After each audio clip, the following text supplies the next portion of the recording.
No matter how much I turn the door handle, the door won't open. Suddenly, the door is gone and the handle is in my hand, and I am standing in the middle of the room. The ground beneath me rotates, and it becomes day.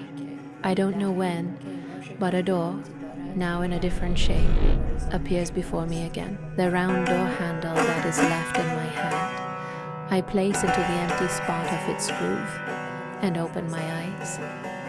I raise my hand and block the light. The indistinct sounds of the environment turn into the sound of cultural music. Culture is sitting upside down on the ceiling and slightly pulling the top of the curtain towards himself with his fingers. The warm mid-morning light, in the frailty of winter, journeys from the east to the center of the sky, peeking into my room.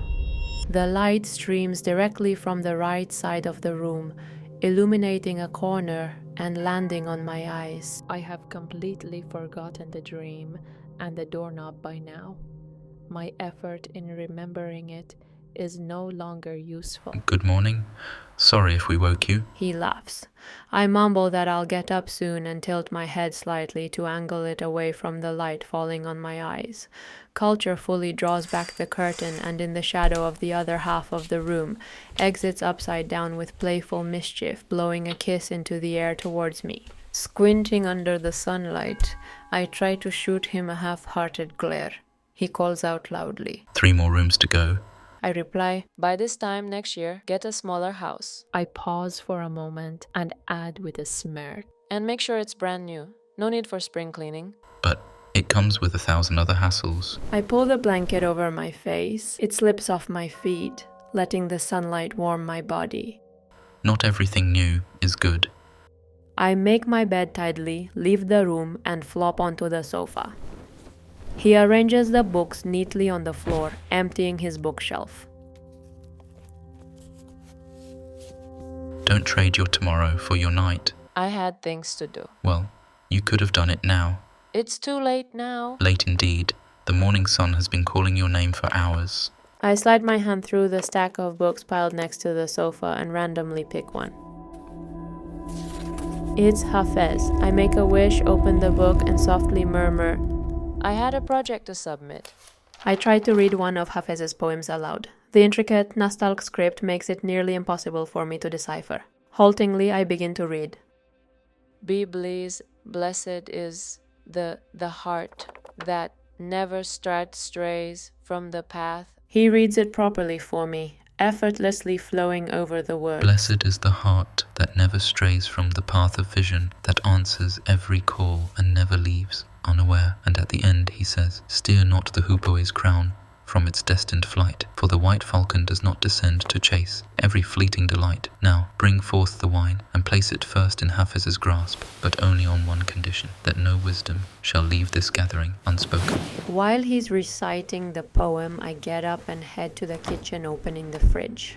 The yellow light inside the fridge falls on a piece of bannock bread and a piece of koya cheese. We've got nothing to eat. I pick up the cheese and with my index finger place a piece of its creamy form in my mouth. The taste of the cheese fills my mouth. So what are you eating then? The most authentic cheese in the world. It's breakfast after all. I pop another piece of cheese into my mouth. Isn't it raining today? So we can go shopping? I go back to my room to pick up my phone. As I pass Culture, I run my fingers through his curly hair. Sitting on one knee, he arranges the books on the lower shelf of the bookshelf. He has randomly opened the Book of Gilgamesh and, with an admiring gaze, reads a few lines from it carefully and intently. Tell me, how might I journey to meet him? And tell, how shall I know him once again? If I must cross the sea, then so shall I. Else a wanderer I remain, lost in the void. I pick up my phone from the bed and check the weather. Phone in hand, I step out of the room. The soft sound of raindrops reaches me from behind the window. As I walk towards it, I say, it says the rain will start at 11, but I think it's already begun. I slightly move the curtain aside, but sunlight hits my face. Water droplets drip from the edges of the air conditioner onto the veranda. It's the air conditioner making that sound. It's dripping. Must be broken. You need to call for service in the next day or two, before the holidays start. Ha, hoopoe, hoopoe. He lifts his head and looks at the hoopoe. What is it, dear? Haven't you seen a hoopoe before? The hoopoe has arrived. From the valley of Tuwa. From where? From, Mount Kaf. On my desk in the room there's a scroll. Could you bring it for me? Culture gets up and walks towards the balcony door. I leave the door and window open and go to fetch the scroll. The hoopoe, with small hops, makes its way to Culture, who unties a letter from its leg. I hand the scroll and pouch to Culture, and then gently stroking the hoopoe's soft feathers. Culture ties his own letter to the hoopoe's leg, then opens the pouch, letting the bird to peck on the millet. He brings a bowl of water and places it so the hoopoe can rest from the journey. He will take care of himself. Just leave him be. Culture carefully reads the letter the hoopoe brought him, then delicately places it in the drawer of his room. I place another piece of cheese with my thumb on my tongue and ask again, "So, are we going shopping?" For what? "Because we've got nothing to eat." I'm not hungry. "Should we pick up some Shiraz wine for New Year's Eve too?" He walks into the kitchen with steady, deliberate steps, the Almagest open in his hands, eyes fixed on its pages. From above the cabinet, he takes down a handcrafted bottle of wine, carefully wrapped in a paper bag, and hands it to me. "Wait, Tradition came by? Why didn't you wake me up?" You were fast asleep. He was already a little upset with you. He says the last line with slight precision, placing his book carefully on the ground. "Of course he's upset. You know how particular he is about respect and formality. Why didn't you wake me?" You know how sensitive he is about all that. Why didn't you wake up? "I have to go see him now." Now, you have to go see him. He also said that he was on his way to visit Lady Iran. "My dear Bibi Iran, I'll go before the Nowruz, if only for her sake." I've put the kettle on and go hunting for a melody among the tracks on the music player where Culture has arranged his records. "Shall we listen to something?" We shall. I carefully flip through the records. "What mood are you in?" I gently set the Stairway to Heaven album aside. The Four Seasons. Symphony number 9. In response, he reads to me from Sadi's Golestan. Who traded wisdom, piety, and restraint, reaped a harvest, only to see it burnt and faint. "Ah, so you're in the mood for Mirza Abdollah then?" For me, it tastes like morning tea. "Then come, let's have breakfast." I place Mirza Abdollah's record on, and a voice at the start announces دستگاه شور در آمد. As the music begins to play, I go to the kitchen and make myself some tea. I put strong Gilanti on the candle to brew.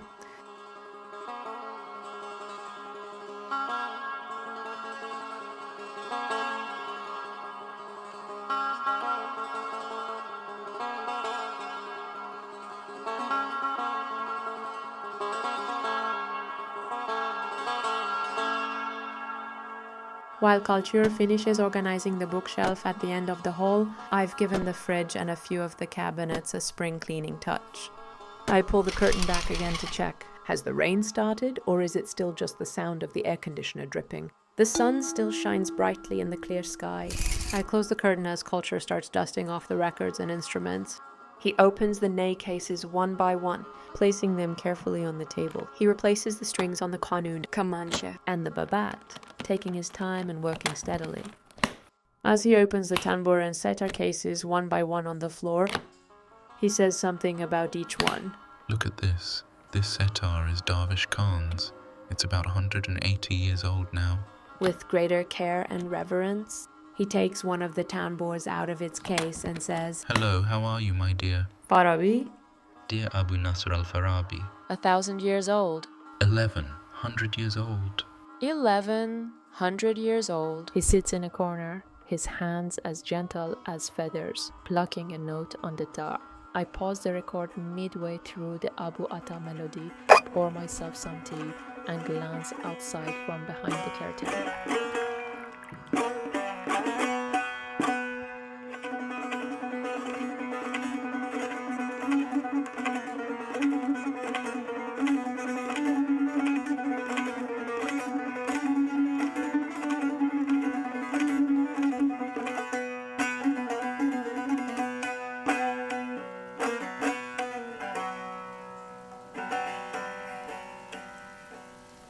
The sky gradually turns grey with cotton-like clouds in various shades of grey gathering together.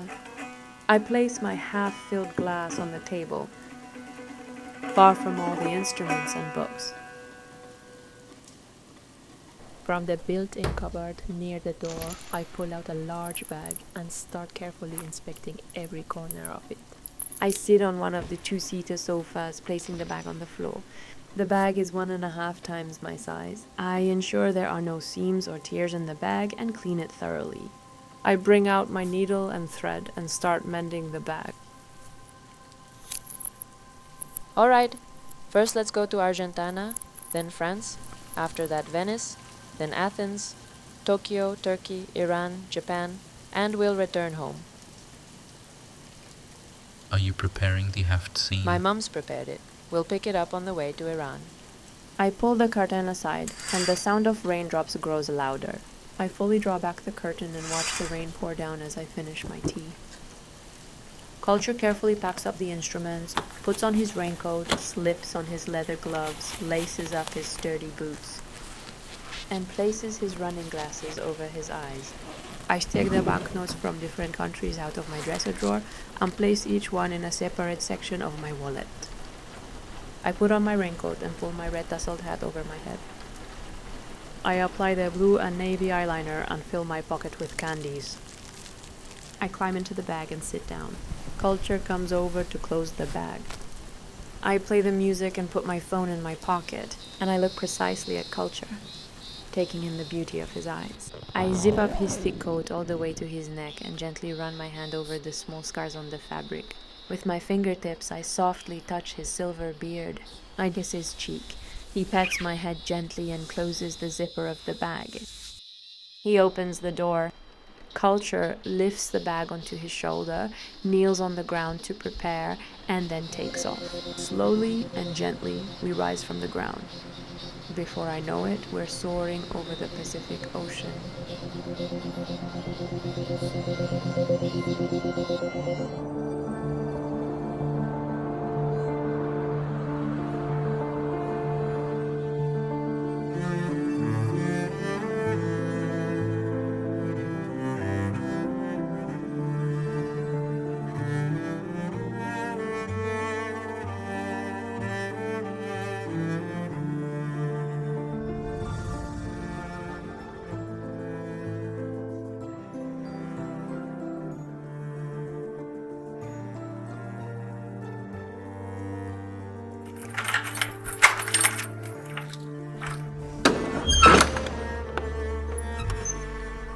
I climb out of the bag and stretch thoroughly. Culture, exhausted, heads to the single armchair and sits down. From a small pouch tucked under his coat, he pulls out a book he picked up from the Tokyo Museum. Carefully, he removes the book from its leather cover and begins reading under the study lamp.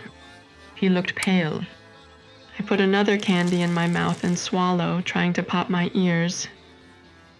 Gradually, the sounds of the environment return to their natural state. I walk toward Culture. I place my hand on his shoulder, gently pressing my fingers, and ask, Are you going to shower? Let me gather myself a bit. Get my energy back first.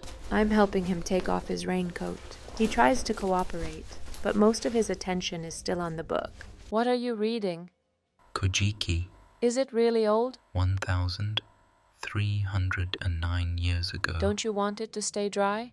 Let me help you take off your coat. He gathers his last bit of energy, stands up and takes off his wet clothes. I hang the coats under the pergola in the yard, turn off the air conditioner and toss a few logs into the fireplace. I drape a blanket over Culture. He sits under the light, soothed by the crackling sound of the burning wood, finding peace as he reads his book. I carry the shopping bags into the kitchen. Among the items Mom sent me, I find quince tea. It's in Mom handwriting, chai beha. I run my hand over her handwriting and kiss it, and letting the quince tea steep. For lunch, I prepare some Japanese shrimp, sweet basil, and Iranian basmati rice. The sun rises behind the windows, and with the fire lit inside the house, it quickly warms up. Culture carefully places the book on the table, slipping one of his bookmarks between the pages with meticulous care. He's nearly halfway through the book. I stand in the middle of the room, pondering where to set up the Haft-Sin, and turn to Culture and ask, What was it about? Kojiki? Uh-huh. It's a collection of Japanese legends and myths. It holds foundational information about Shinto. Oh, I remember now. Haven't you read it before? Only several times. He gets up and leaves the hall. I pick a spot near the indigo blue wall and begin dusting and sweeping. The sound of Culture showering echoes softly. I pull back the curtain and see the sun gently emerging from behind the dense clouds.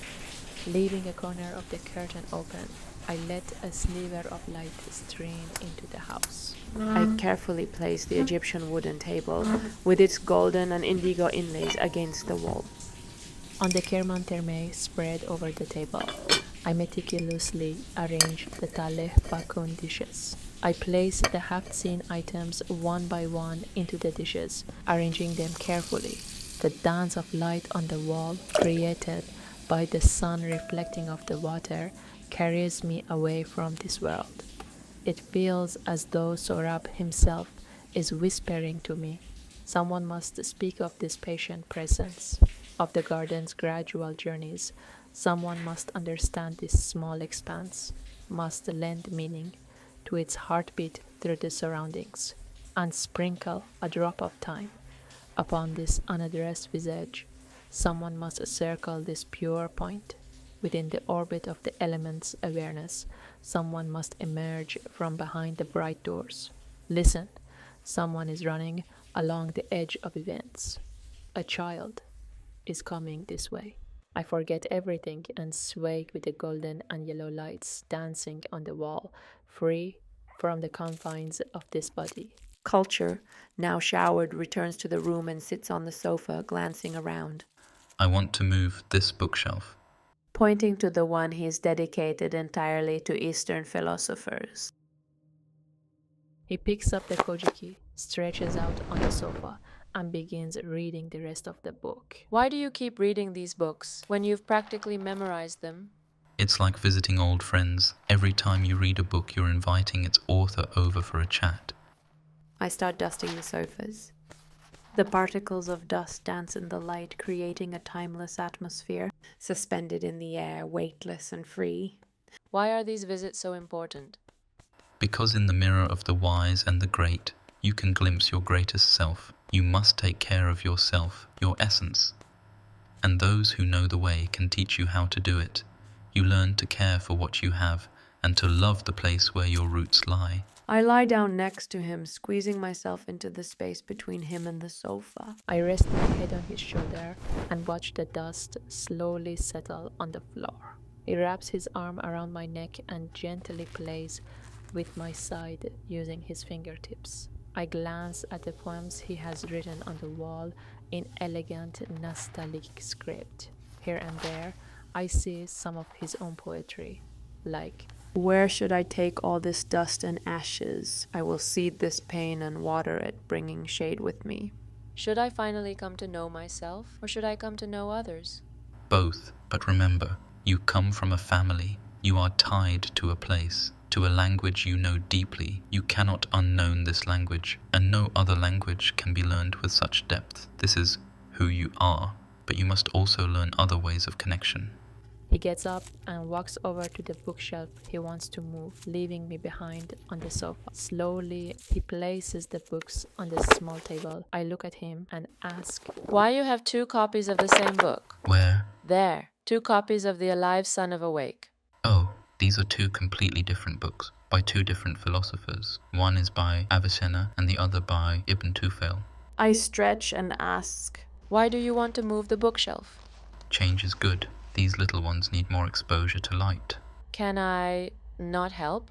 He takes Thus Spoke Zarathustra by Nietzsche from the other bookshelf and walks over to me, kissing my forehead. Of course, you have to help. I sink deeper into the sofa as he hands me the book he carries. I take the book and sit upright on the sofa. While flipping through the pages absent-mindedly, I ask, Why do you read everything? Why not just focus on yourself? Because there's no such thing as a separate self. Everything is interconnected. The self is vast and collective. You have to learn to move beyond yourself and see the greater reality to truly understand more. You must open your eyes to see and recognize the truth. And what is the truth? Light. He picks up Suhrawardi's book, The Philosophy of Illumination, and reads a passage aloud to me. If there is anything in existence that does not require definition or explanation, it must be something self-evident, and nothing is more self-evident than light, for nothing requires less definition than light itself. This isn't something anyone can explain to you. You have to seek it yourself, and gain enough experience to find it amidst your own experiences. Thinking about what he said as I walk towards the curtain and close it so we can move the bookshelf, I tell him I'll empty the books from the shelves and ask him to bring me some quince tea. He brings the tea along with Valrhona chocolates.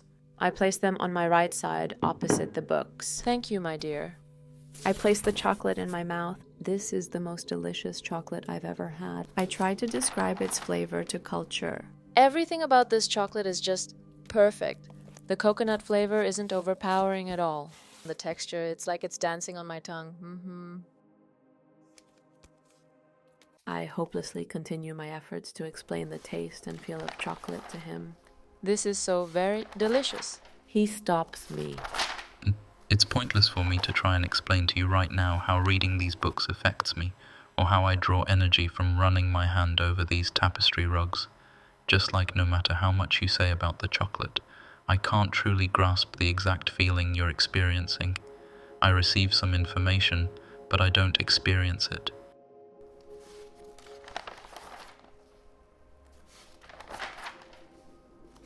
He finishes the book, while I carefully sort and stack the books on the floor with the precision culture prefers.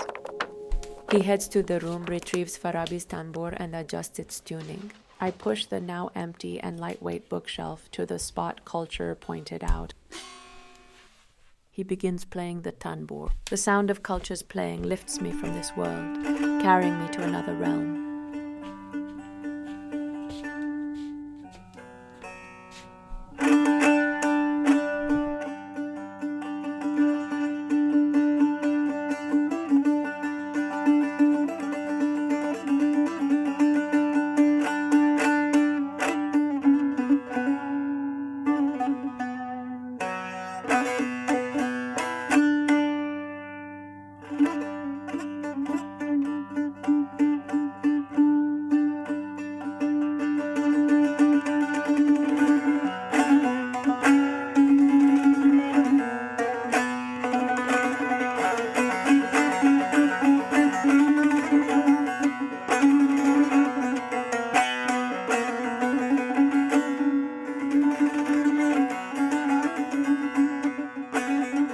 Culture turns his attention to the paintings and tapestry rugs, dusting them carefully and, where needed, mending small sections to ease their wear and pain. The folk tapestry needs a lot of work. He pauses, steps back from his task, spins slowly around, and surveys the room. Meanwhile, I arrange the last of the Eastern philosophy books on the bookshelf. Occidental Exile, The Red Intellect, Illuminationism Philosophy, and Perennial Wisdom. He stops, stands still, and gazes at the bookshelf, running his hand over the books. He picks up his tanbour from the sofa, sits cross-legged on the floor in front of the bookshelf, and begins to play. I turn on the air conditioner, wander around the house, and admire its cleanliness while nibbling on the chocolate, savoring it piece by piece. Lost in my thoughts, the combination of the tambour's melody and the gentle dripping of water pulls me into deep contemplation. Imagining the rain and lost in my daydreams, I suddenly pull the curtain wide open. Sunlight floods the house all the way to its farthest corners, and the sound of the tanbour abruptly stops. Without looking behind me, tears stream down my cheeks. The sound of the air conditioner's dripping fills the space with a heavy stillness. I look back, see a golden dust settling on all the books, shimmering under the sunlight. The soft, radiant glow rests upon the paintings and finds a quiet home on the tanbour. I walk toward the golden dust left behind by culture, extending my hand into the sunlight. Dust rests gently in my palm. With care and reverence, I place the tambor on the sofa. I return to where culture had been sitting, take his seat, and stare at his bookshelf. Reaching for Hosen Hotel by Sebek Neishapuri. I open it and begin reading, surrounded by the lingering dust of culture.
Haisiantanena hajonathanda. Chawata sada saza kaza.